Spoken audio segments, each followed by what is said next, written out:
Welcome to the inaugural session of the TravTalk Middle East ThinkTank. Um, Today, we want to understand from both of you, our two industry experts, on when demand will return and will demand um, protect the profitability of the industry. So, will demand return or pricing return? And will businesses have to sacrifice rates to regain the demand or regain the numbers coming in? That's what we want to understand. Should the industry keep the pricing that they had 6 months back, or do they now drastically need to crash the pricing? So the Middle East industry has weathered many storms in the past as well and has many uncertain times. Yet the region continues to invest in tourism, aviation, hospitality like nowhere else in the world. We see growth is still in the market. We see lots of hotels in the pipeline, especially in Saudi Arabia also. So the market is still looking promising. We know there will be a recovery. The question is not how the recovery will happen, it's about when the recovery will happen and what lies ahead. So today we have with us Mr. Nasir Jamal Khan, Managing Director, Nirvana Travels and Tourism, and Mr. Saleem Sharif, CEO, ATS Travels. Thank you both for being here with us. So, Mr. Sharif, let me start with you. If you had to describe the Middle East travel industry in one sentence, what would it be? First of all, thank you for getting me on board for this very important session. And thanks a lot for hearing our views as well. Yeah, how would we describe the travel industry in the Middle East in one word? Yeah, I wouldn't say resilient. I wouldn't say, upbeat. I wouldn't say, the industry that, rebounds and comes up to speed, and also the industry that, and makes its efforts to ensure that, all the lost grounds are gained as quickly as possible. I would see Middle East travel industry more as a laboratory, laboratory where, everything is being tested. Gone are the days when, Middle East used to follow the herd and follow the trend of what travel and tourism is across the globe. Today, everything starts from Middle East. Everything starts from the UAE. Everything starts from this region. Yeah, be it any kind of new initiatives in the airport, new economic activity that is related to travel industry, or anything that is coming new in the travel space starts from the Middle East. And so today, I would consider our space more as a laboratory rather than something that follows the herd and goes along with the market. I love that. I love that we are a trend starter laboratory. That's amazing. I love how you've coined that. I think that's excellent. Nasir sir, what concerns you most about the next 12 months? What worries you? You see, first of all, again, thank you very much for having me on board today. You see, how I look at it is that the 2025, for example, was one of the years that continuously showed a positive growth in the industry. For example, in 2025, hotel occupancy rates in UAE were almost about 80 to 85%. And 2026 also started with a very strong start with 3% growth year on year. However, I think everybody will agree, and it's very obvious, the greatest concern that we have right now is the continued geopolitical operational uncertainty. I think that is causing the havoc everywhere. Otherwise, as Saleem said, I would also like to add UAE, Middle East, especially UAE, they are now the leaders in the travel and tourism industry all over the world. And instead of them following others, now there are a lot of countries within the region and outside the region, they are following the footsteps of UAE. So the strength remains here. The leadership remains in UAE and in the Middle East. However, the concerns that have been there since March, I would say, is mainly the geopolitical operational uncertainty. Otherwise, what I see now Even when we look at the GDS figures, when we look at the available capacity, airline capacity that we have, or seat factors that we have, I believe they have picked up very well. And also, we are waiting for the rest of the airlines to start. And I believe we will regain the market very quickly. But of course, we will discuss further about how, as you mentioned, what about how to maintain the pricing, the cost, and the rest of the manage rest of the issues. Yeah. I'm going to come into that topic also right away. But I must say, the other day I was looking at an Etihad flight and it was sold out for the whole week. I couldn't get one seat on that aircraft. So I absolutely agree with you. I think you are at capacity. We are all at capacity right now with the airlines. And just currently getting seats is a challenge. So, Nasir sir, we want to keep you at this and say, do you believe businesses will have to reduce the pricing to stimulate demand, or should the industry hold on to its ground and protect its rate until demand naturally returns back? What advice would you have for the industry on In that? my personal opinion, I would strongly advise against price reduction at this point of time. I would strong the reason is that the airlines and the hotels, of course, right now hotels within UAE, we understand the pricing factor here, but then again, we need to understand how the airlines will sustain, you know, if they reduce the prices at this point of time. Of course, there should be tactical fares. Of course, there should be IT fares, and there should be, I would say, a selective and tactical stimulation should be there. I'm not saying that we should not do that, but in order to sustain, I strongly recommend not to reduce pricing, because the discounting may create temporary volume, but it will damage the customer expectations and long-term profitability. So what also happens is, once the market is used to heavily discounting pricing, restoring rates becomes very, very difficult. Then it's become a very big challenge to restore it. What I would recommend is that what the airlines or the tour operators or the hotels should work together, and the value added packages they can offer rather than direct reductions. And they can order benefit, which is happening now. If you see a number of airlines, they are offering free booking change, for example, and no penalties if you cancel the booking. Some of the airlines are adopting this method. And they can also they are offering benefits such as meals, attractions, flexible changes, as I mentioned, or they are even offering additional baggage allowance, loyalty programs, IT fares. Yes, that can be done. But again, reducing pricing, it's not going to be healthy for anybody. And even if we reduce the price, it is not going to generate a additional high percentage of travel, because right now what travel is taking place is what is essential.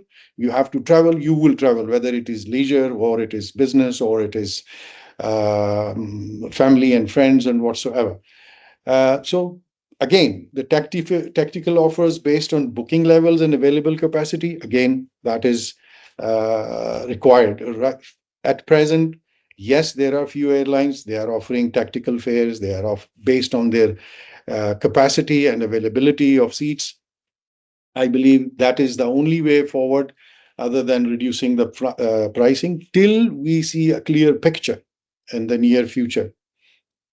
I think same thing applies with the hotels, and they are actually doing tactical promotions at the moment. Lastly, I would like to say the industry should compete on overall value, not simply who can offer the lowest price. I think this is the best thing to move forward. Absolutely agreed. I think overall value is what the industry needs to focus on. Saleem sir, let's get you into this conversation, please. If the rates start falling, and we've seen a reduction in hotel costs, room rates, for example, how difficult will it be to increase them again? Have if travelers start becoming accustomed to discounting, then where does that leave the industry? Actually, Nasser Saab has actually, told the entire story of how the price war impacts the industry, impacts travel, impacts the entire ecosystem. Yeah. Uh, you're right. You rightly said, never should there be an attempt, to gain customers or gain business by reducing price.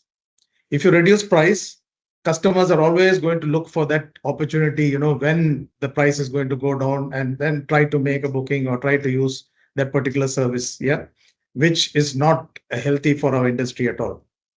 As you rightly said, value proposition is the most important thing that we need to, give to our customers. You train a customer with pricing, he's not going to, last long with you. He's going to definitely shop around and look at where he gets the best deal, and then, he moves out. There's no loyalty at all. What I would probably say is, we need to, as an industry, try to give value to the customer. Yeah, try to give a value from which he will never leave you or never go to any other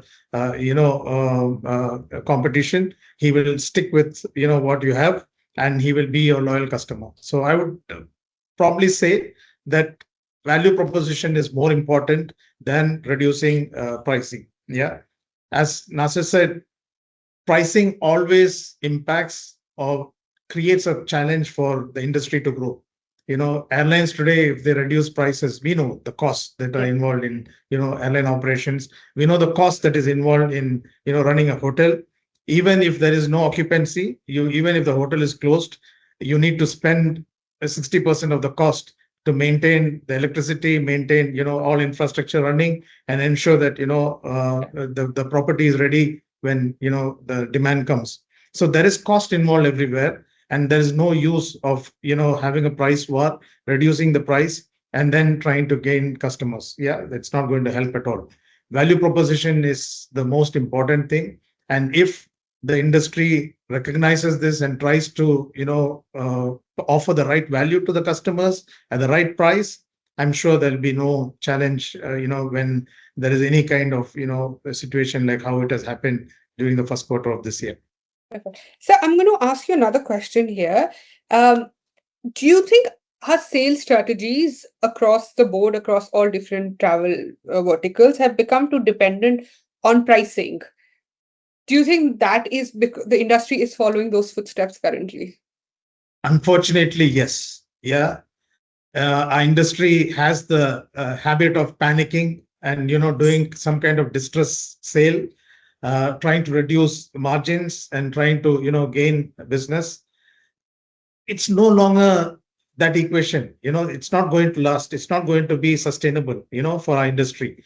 Today, if you're going to go on a price war, no one is going to win. Yeah. Yes. Ultimately, everyone is going to lose, and it is going to impact business across. What we should probably do is ensure that, we, as I said earlier, give the right value to our customers, and ensure that we don't bother about customer satisfaction, rather look at customer confidence. How confident are they with you? That how confident are you that your customer will come back to you and will not go anywhere else? The moment you are in a price war, you're always, jittery, and you feel that your customer is going to leave you and go. Whereas if you have a structured and well-defined, value proposition on the table for the customer, you are sure, you're confident that the customer will not leave you and go. Yeah. So you need to be highly judgmental in terms of, offering the right value proposition to the customer, and they are going to be with you forever. Perfect. Thank you, sir. Nasir, sir, we are going to put you exactly in the spotlight with this question and ask you, how do we bring the travelers back? What is that advice that you have saying this will work? I think Saleem has just covered this question and the answer, basically.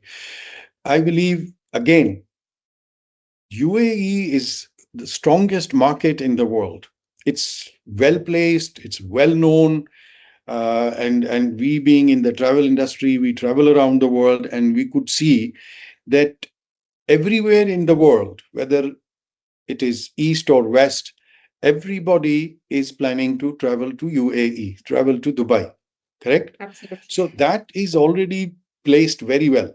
However, right now, the question again is the geopolitical issue at the moment. And there are fluctuations, I would say that there is a very obvious example here. In the last 1 month, I would say there has been particularly no disturbance, and you could see the revival, very obvious revival. As I mentioned, the GDS segments, if you see, it's already recovered from the available capacity. They have recovered almost by 75% or 80%. In some areas, talking about the outbound travel from here, some of the corporate, if you look at it, they have recovered almost, some of the companies I'm talking about, some of the corporates, they have recovered only also 100%. So that is already in place. The only thing that we have to do is take some measures to restore the confidence of the travelers to UAE and outside UAE. Now, if you see Emirates Airlines and Etihad also, they are now offering a complimentary travel insurance to attract the passengers, to give them the confidence that they are fully covered. Especially from the Western market, if you see, people would not travel without a travel insurance. So people are reluctant to travel into UAE. But Emirates and Etihad, they have taken a fantastic step, and they are offering now a complimentary insurance, and the details are available on that.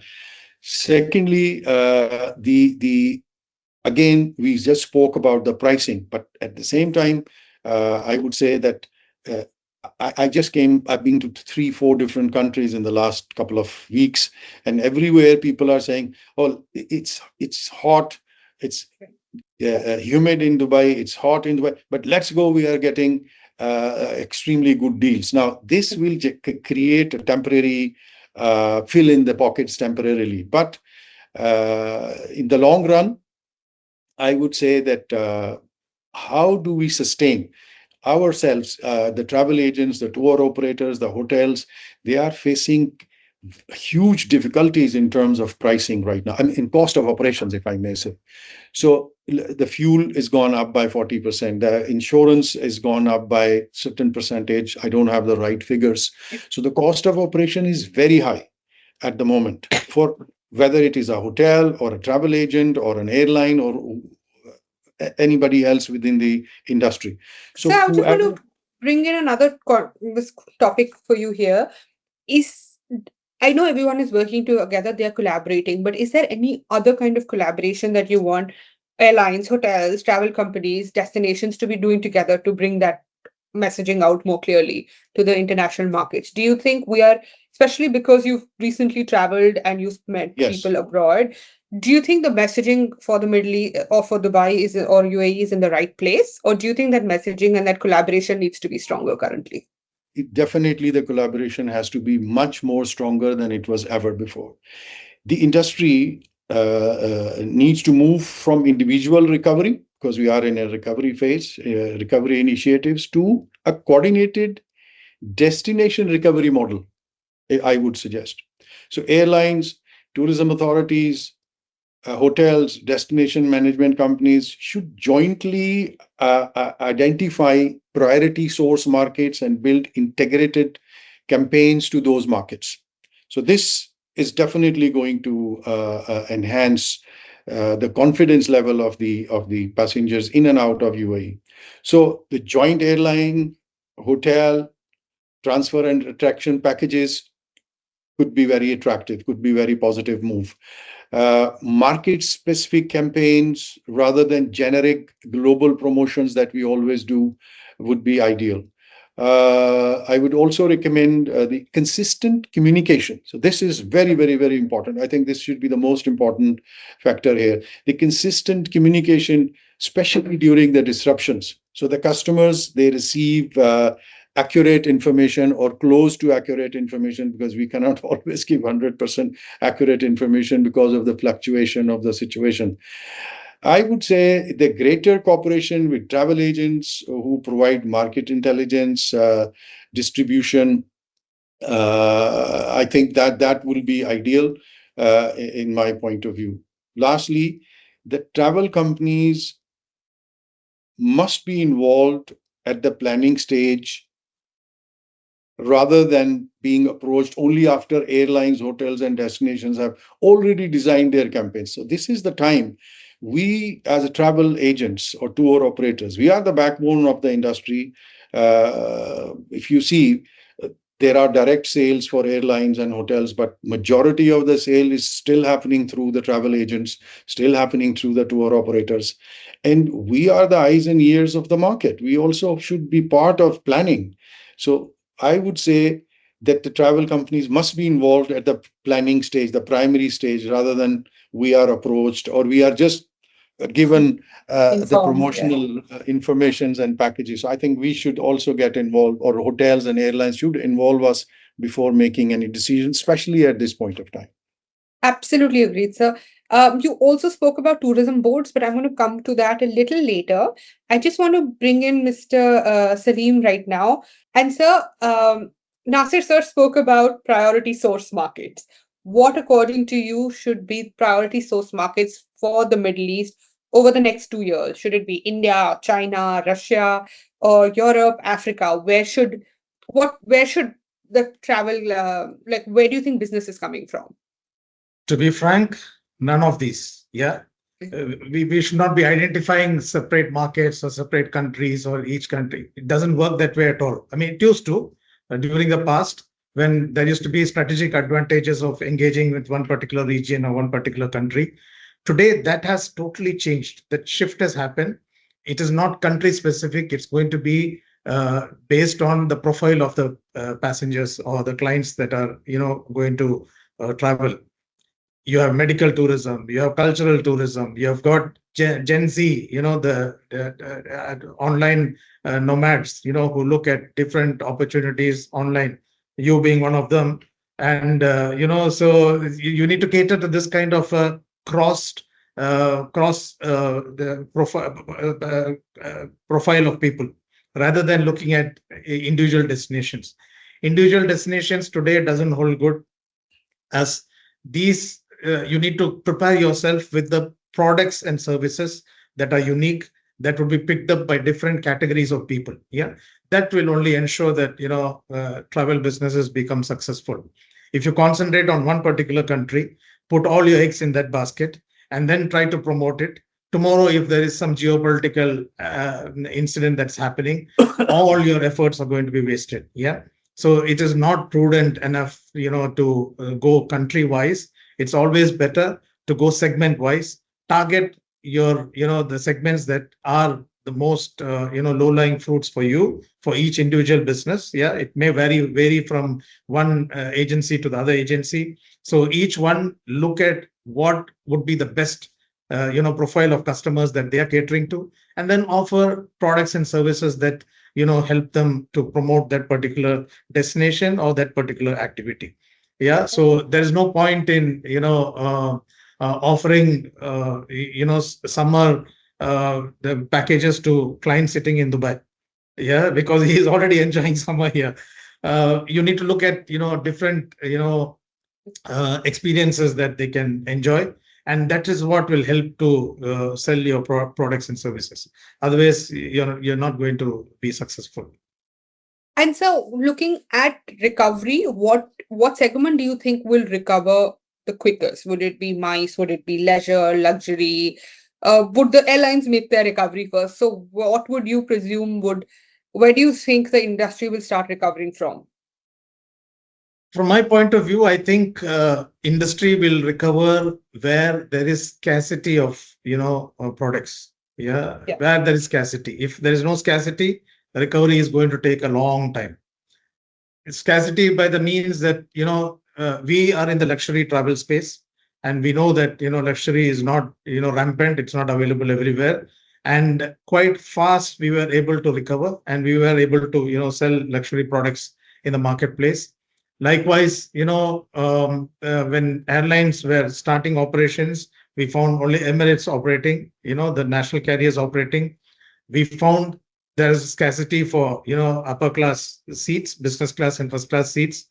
there was tremendous kind of demand for these. Yeah, so it is again going to be segment wise. It's not going to be industry wise. That we can see that there's going to be an uptick.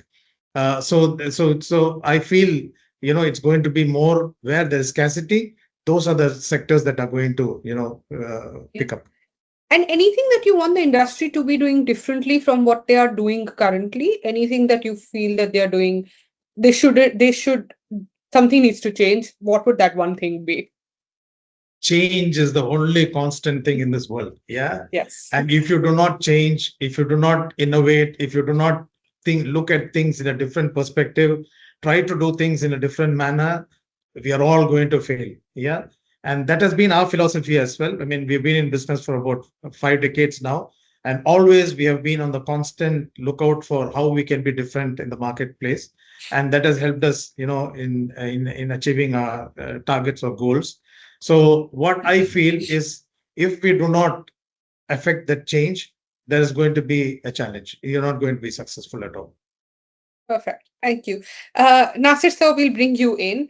I want to understand from you, what role do the international tourism boards play now? What messaging do you want to tell them? Because they also look at you for a lot of advice. So, what would you want to tell them currently? The international tourism boards, they play a major role in promoting any destinations that they are representing. Without their presence and without their support, the inbound or outbound tour operators alone cannot manage the market, cannot push the business alone. At, at the same time, the airlines are also like a national carrier when they are operating between the two countries. This is a bridge, creating a bridge between the two countries, and it accelerates the sales and the attraction to that destination, or both ways, I would say.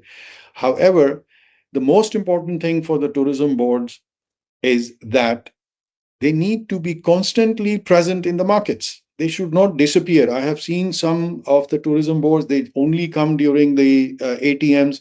They just do the road show. They just meet certain travel agents and then they just leave. And there is a huge gap after that. So that is something will not help them, or will not help them to generate or maintain the business, generate additional business, or maintain the flow of business that they have. So most important message is, please be present. Your constant presence is very important. Not only presence, your constant activities, your interaction with the market. So if the tourism boards, they are not present by themselves, they need to have very strong representatives based in different countries, especially talking about UAE. So I believe that they play a major role, especially when it comes to investment as well. Alone, travel agents or tour operators cannot keep investing from their side. So their investment in terms of marketing, their investment in terms of creating awareness is critical. Otherwise, they will not have that, and they should be fully informed and updated. There are certain tourism boards, they visit us here and they have a visa problem.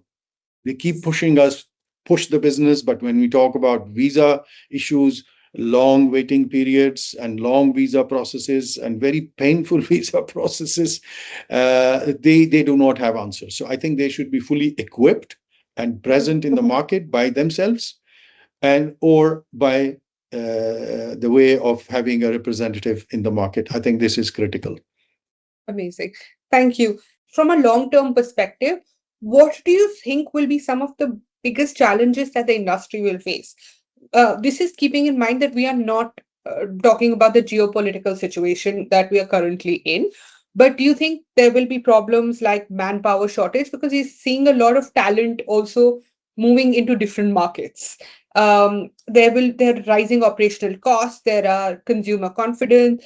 There is regional uncertainty as well, AI and technology, and sustainability expectations. So, what do you think the industry should now train themselves for in this period? I think Saleem has highlighted this earlier, Yes. that the we need to innovate. We need to change. We need to get out of this traditional way of doing business. So there are, first of all, we spoke about the pricing, the Yes. competition, and when we reduce the pricing, when we cut, it's a cutthroat market sometimes, and that's where the quality of service goes down, the profitability goes down, whereas the cost of operation is going up. We just spoke about the fuel pricing. Now, the fuel, for example, the price that is gone up, I don't see it's going down very soon. It's not. It seems that it won't happen at least for the next 6 to 9 months or maybe more. So how do we manage the cost? So number one problem is the cost. We just spoke about AI. So okay, some people say AI will help you to reduce manpower. It's again something which will definitely take time.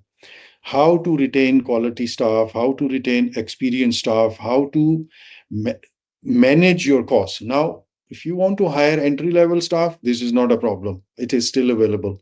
But if you want experienced staff, it is a big challenge. See what happened during the COVID. A lot of people have lost their jobs, and when the situation was better, business was back. We were looking for staff, and most of the people, whether they were airline employees, whether they were pilots or travel agency staff, they have gotten into different business streams. Some people actually started entirely different jobs, entirely different businesses, and they never came back, whether it is airport handling operations and whether it is travel agents or airlines. So, having said that, we need to maintain or retain the quality staff that we have. We should not lose them at all, and we should keep them up to date with trainings. We should equip them all the equipments that is required to conduct the business. So if we do not do that, we are going to lose the manpower, we are going to lose the market share, and we are going to lose our presence in the market. So I believe what we need to do is we need to be in a position where we can sustain the cost right now. Anybody who is capable of managing and sustaining during this period with the high cost, they will definitely have a better future. But at the same time, during this time, see a lot of hotels, they close down, and also they either fully close down or they partly closed down, but they are using this time period to renovate the hotels, getting into renovation mode. Similarly, we also have time, the travel agents and airlines, we also have time to take certain actions which can enhance our presence in the market, which can enhance the knowledge of our staff, which can enhance the experience of our clients. I think this is a good time. At the same time, we have difficulties, but it's a good time to take number of actions for a better future. Perfect. Thank you, sir. Mr. Saleem, I want to bring you also into this topic now.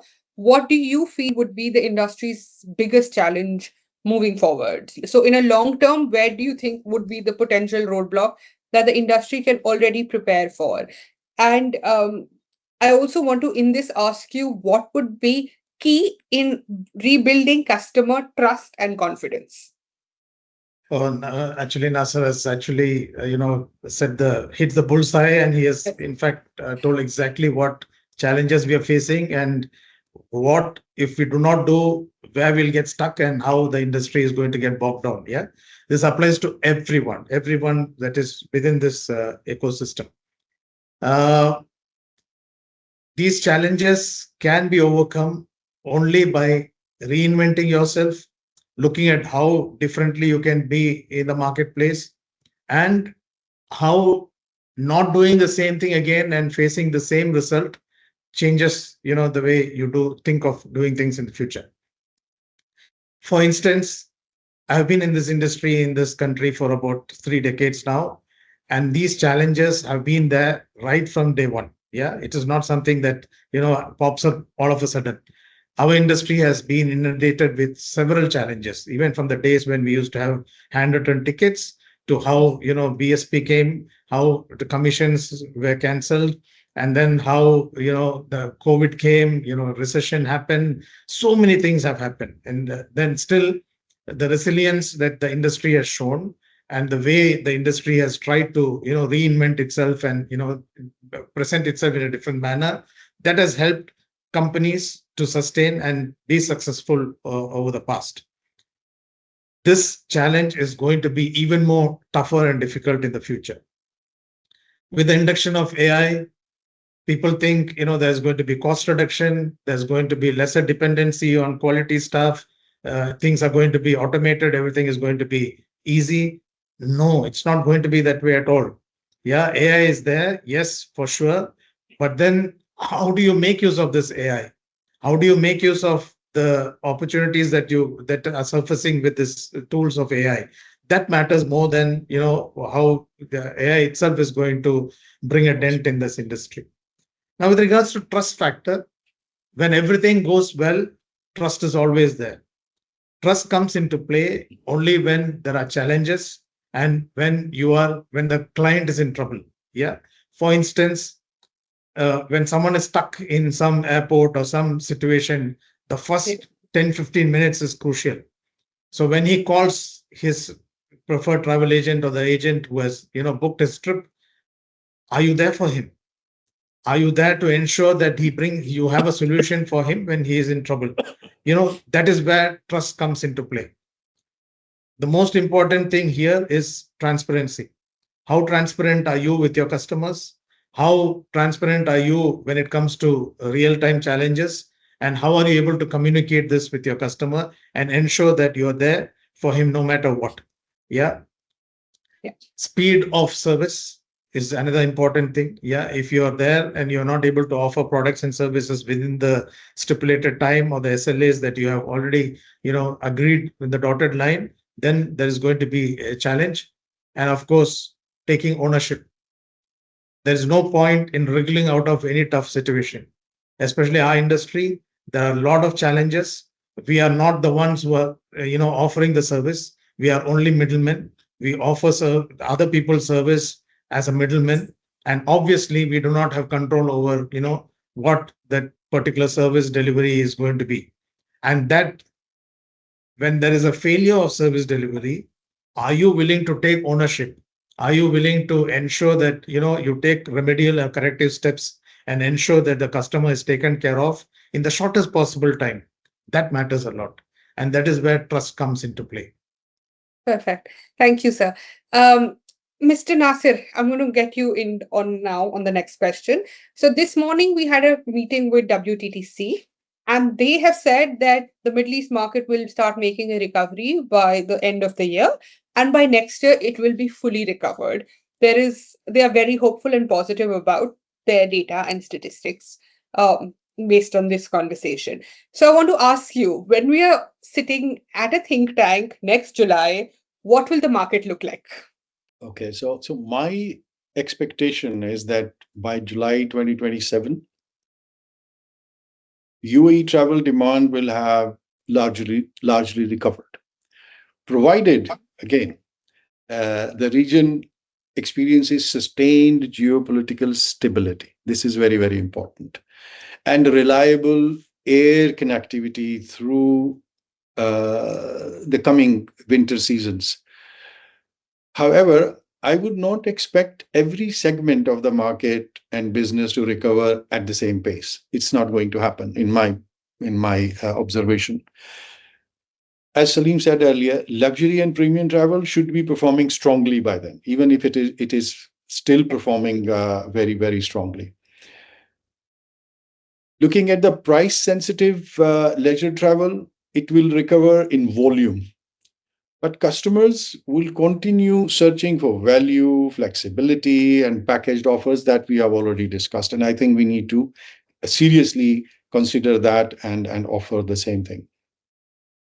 Again, most importantly, the demand may recover before profitability recovers, because we just spoke about the pricing, cost of operation, sorry.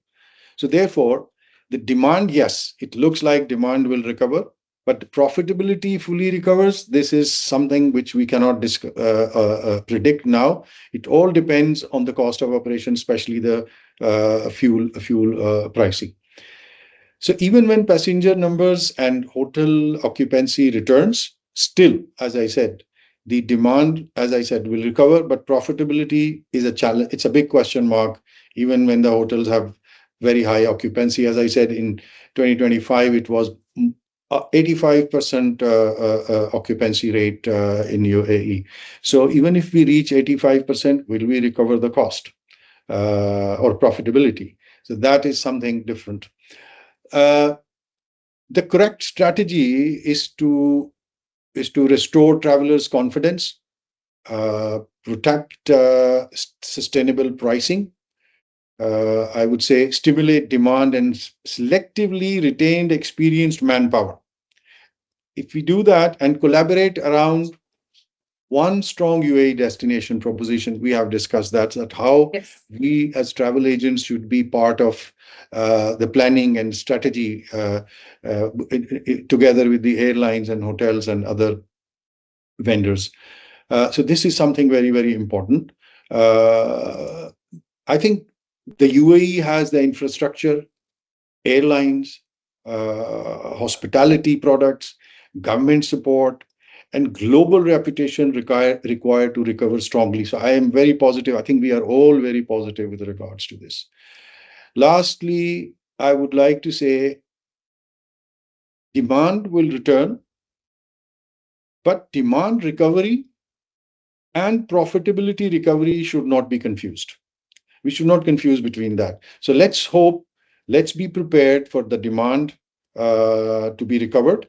And let's hope it's followed by the recovery of profitability depending on the situation and the fuel pricing. Perfect. Thank you, sir. Thank you so much. Mr. Saleem, can we get you in as well? And I know we've not given you the heads up on this, but if you could tell us a little bit about the Saudi market also, we would appreciate just getting some direction on where that market is headed as well. But first, Okay. about the UAE market, what would next July look like according to you? As I said earlier, I mean, Nasir Saab has actually, said it again very well, and he has highlighted how profitability and, demand may not be directly proportionate, and there could be a mismatch there. Yeah, for sure. As I said, I've been in this industry for about 3 decades now in this country, and every time we have made a prediction, it has either gone wrong or we have been off target. Yeah, it is very difficult to predict what is happening here. But the good news is that none of us have suffered like, or gone back to the days when, during the tough times that we have suffered. Yeah, like for instance, COVID. When COVID happened, yes, we all went back. And again, these kind of questions arose as to where are we going to reach? How are we going to, recover and come back to speed? But we've done that. Yeah, in a matter of 1 or 2 years, we have done that. Many businesses were able to predict exactly where they are going to reach, and they have achieved. Some have not, but then eventually, the industry as such has grown, and we have almost been there. And that has been the case whenever there has been any kind of setbacks. And again, here, July, if you're all there in the industry and if you're all working by that time, hopefully it should be, much better than what it is now. More because I'm a diehard optimist and I look at things in a very, positive manner. In fact, I've in one of previous chats with you also have said that last quarter of this year is going to be, something good for us, provided, the geopolitical situation stabilizes. Yep. Saudi market, we have made great inroads into that market. We are now one of the largest travel management companies managing some of the most high-profile accounts. And as we speak today, we are still being invited by most of the top PIF accounts to, sign up with them. And we are happy to let you know that we have, signed more than about 12 PIF entities, and we manage them 100%. Having said, yeah, congratulations on that. Yeah, thank you so much. Having said, Saudi market is very sensitive. in terms of pricing, and the yield or the transaction fees that we are able to get is not very encouraging. But if we are able to sustain and offer the right value, as I said earlier, then the customers are able to understand that and also engage with you for solutions that are totally different in the marketplace. I would like to cite a very important example here. We started managing one of the high-profile PIF accounts, NEOM, and we took it over from one of the largest TMCs that was managing it. And then we engaged with the client and we offered them a separate value in terms of creating a totally new online booking tool, specially catered to their requirement. So there we saw what value the client is looking for, ensured that we aligned ourselves with what they require, and then we created this technological, innovative tool, offered it to them. And today, as we speak, we are the exclusive TMC managing NEOM with this particular tool, and more than 90% of their bookings come through this tool. So where yields go down, where you're not able to make proper money as how you would want to, there are opportunities, there are avenues, there are chances where you can do that, provided you innovate, you try to look at how best you can offer solutions to your customers in the right manner in which the customer wants those solutions.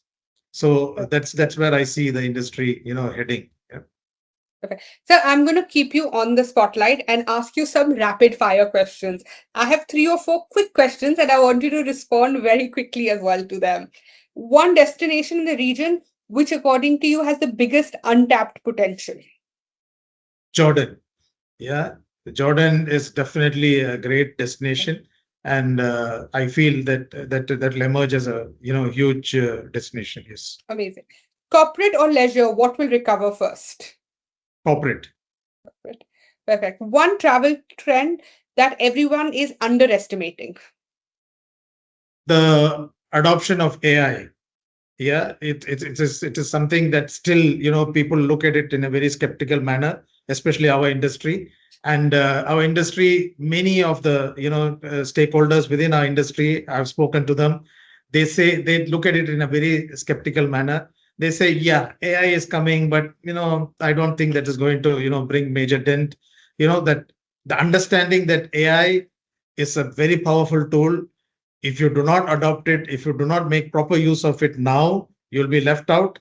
And it's not just replacing your team members or replacing your work processes. It is making use of AI in the right possible manner as to how you can, provide the right solution to your customers. That is where you need to use AI. And so one mistake that the industry must avoid. We've been speaking about it right from the beginning today. Undercutting, reducing your cost, reducing your pricing. It's something that industry should never do. Never belt under pressure and never, reduce your prices. Discounting game is a tough choice where you are only going to lose, you'll never gain. Perfect. Thank you, sir. Now I'm going to put Mr. Nasir on the hot seat and ask him quick rapid fire questions before we go to the closing. So one word that would describe the next 12 months for you. I would say sustainability. Perfect. Which market excites you the most? I would say Japan and Mexico. Wow, love it. One opportunity that the industry isn't talking about enough.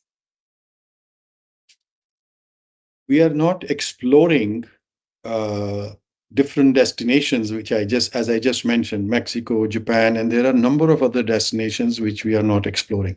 For example, during this the disturbance that we had during March and even April, there were certain routes and airspaces were closed, and therefore a lot of travel to those destinations was not happening, but there were other destinations where the airspace was open and people would have been confidently traveling. We did not look at that. I think we should explore more into those destinations. And again, as I said, as Saleem also mentioned, the cutthroat situation has to be, I think, removed forever. We have to stop discounting. We have to stop undercutting. We have to stop competing, because where is the end? If we Okay, keep that I'm going to ask you in your last rapid fire question, which is, if you could change one thing about the travel industry overnight, what would it be? the same thing, we have to stop undercutting and stop competing unnecessarily with each other. We should compete with quality. We should compete with experience. We should compete by understanding the customer satisfaction and the customer's need. Kareem just gave you an example for like Neom. They introduced a travel management solution to them, and that was what the client was looking for. So understand client's need, whether it is leisure or luxury or corporate. So once we understand that, I think we should deliver accordingly and not by price cutting down the or undercutting each other. I think that has to be completely stopped. Perfect. Thank you, sir. Now we're going to move into our closing section and the closing remarks. Uh, Mr. Saleem, I'm going to ask you first. So if somebody turned around and asked me to talk about the industry, I would turn to both of you, because I think you both are the gurus of the industry. You know the industry like no one else, and you've seen every challenge and you've recovered beautifully from every challenge. So if you had the attention of every hotel CEO, airline CEO, and travel company owner for 1 minute, what would you tell them? Mr. Sharif, first, let's get your response and then we'll move to Mr. Nasir. Collaborate more deeply with travel management companies. Yeah. We've been used as carpets, by all these suppliers. And that is the saddest part of the whole business that we are in. Unfortunately, I don't want to use unparliamentary words here, but the way they treat travel management companies is not right. Although they get the entire business from us, we influence the customers. We, try to offer solutions. We invest in technologies. We invest in processes. We invest in talent. We invest in human assets. We ensure that, we bring processes that bring value to the customers. We try to connect different suppliers, different airlines, different hotels, different resorts, and give value to our customers. We are doing all the hard work promoting all these principles, as we say.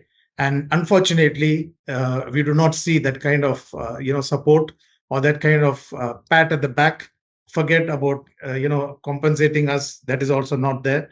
As we said earlier, when we used to get commission from airlines, we used to make some money there, but then that also stopped. They said, now you hike up and sell whatever you want.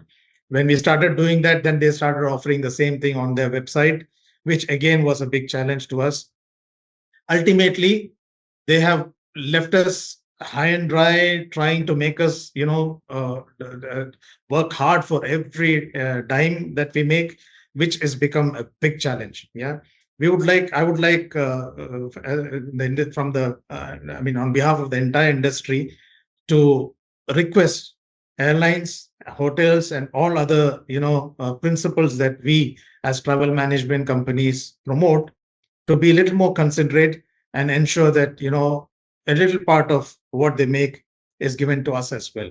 Otherwise, sustaining and progressing in the future becomes a big challenge. Okay, thank you, sir. Nasir, sir, final closing remarks from you on what you would want to tell every CEO out there. All right, Saleem, you have left nothing for me to say, but I still have like to add something here. See, it's almost the same message that I have.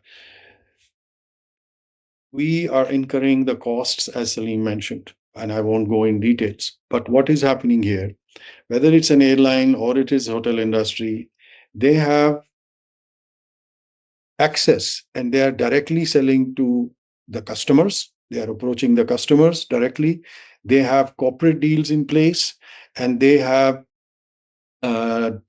online their own websites which are giving different rates and fares. When it comes to us, these corporate deals and direct incentives are directly going to the customer. We are very happy for that. But where is the benefit for the travel agents? Where is the benefit for tour operators? The whole benefit is going to the customer, and they are benefiting, and the airline or the hotel industry is benefiting. Where is the benefit for us? So this is a very big question mark. Of course, let's be frank, there are PLBs and incentive deals in the market, but that doesn't help that much, or does not help us to cover the cost to the extent. Again, I go back, we still have the same issue in the market. People get PLBs and then again they have to share it or discount it with the customer. So everything goes to the customer. So they have to consider very seriously our support. And honestly speaking, we just said mainly major business to the hotels, mainly, and the airline is through the travel industry. That's why we are existing here, whether it is an OTA or it is a traditional travel agent, whatever it is. But if we are not looked after, all right, then there will be a challenge for them. For example, Saleem just mentioned we had the 9% commission long time back. I also grew up in Saudi Arabia, so I spent half of my life there. So according to Saudi industry, there used to be 12% commission on Saudi Airlines for the travel agents. Then it became 9 on different airlines, then it became 7, then 5, and now we have no commission at all. So we have to mark up, and this has to be transparent. So where is the travel agent or tour operator left in this case? So I think if we do not support, and they cannot survive without us, because again, look at BSP, for example, IATA. We have now to pay the BSP every 7 days. Am I right, Saleem? This is a 7 days case. And now we are into corporate business. We are extending credit periods and credit limits to our customers. This is our job. Of course, we are happy to do that. But then again, we get paid within 60 days, for example, but we have to imagine how many cycles we have paid in advance to the BSP. So having said that, we are actually indirectly also working as a travel agent and also working as a bank, which is supporting the industry on behalf of the airlines, on behalf of the hotels, on behalf of the other vendors. I think it's very painful to see that we are not looked after the way the industry should look at us.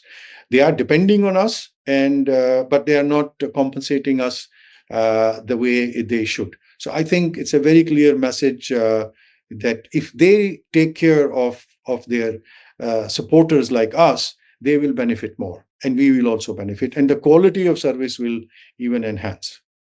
Perfect. Thank you, sirs. Thank you, both of you, for taking the time out and being here with us today.